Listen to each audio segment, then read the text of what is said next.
3 साल से गर्भवती पत्नी प्रसव के समय अचानक अजीब बदलाव से गुजरने लगी। यह अप्रत्याशित परिवर्तन पास में खड़े पति को बेहद डराने वाला लगा। सौभाग्य से ऐन वक्त पर एम्बुलेंस तेजी से उनके घर पहुंच गई, लेकिन इस समय पत्नी की पीठ पर पहले से ही स्पष्ट रूप से विचित्र बदलाव दिखने लगे थे। बेचैन कियांग भाई तुरंत गाड़ी से कूदकर बाहर आ गए और बेटी भी एक पल के लिए नहीं रुकी।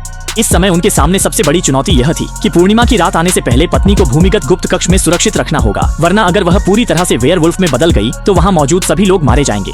सुकून की बात यह थी कि इस जीवन मरण के क्षण में सभी ने एकजुट होकर साहस के साथ स्थिति का सामना किया। कई रोमांचक उतार चढ़ावों के बाद वे आखिरकार बदलती हुई पत्नी को सुरक्षित रूप से तहखाने में ले जाने में सफल हो गए। इतना सब होने के बावजूद सबसे करीबी पति कदियांग भी इस समय कमरे में ज्यादा देर नहीं रुक सका। वह तुरंत बाहर आया और स्टील के दरवाजे को बंद कर दिया। सभी की डरी नजरों के बीच गुप्त कक्ष से वेयरवुल्फ के प्रसव की दर्दनाक चीखें सुनाई देने लगी। थोड़ी देर की खामोशी के बाद बच्चे की तेज रोने की आवाज असामान्य रूप से चुभने लगी। इस समय बेटी सबसे पहले बहादुरी से आगे आई और कदियांग को हिम्मत बंधाने लगी। लेकिन जब कदियांग ने फिर से दरवाजा खोला, यह देखने के लिए कि उसकी पत्नी ने भेड़िए का बच्चा जन्मा है या इंसानी शिशु, तो सामने का दृश्य देखकर वह हैरान रह गया।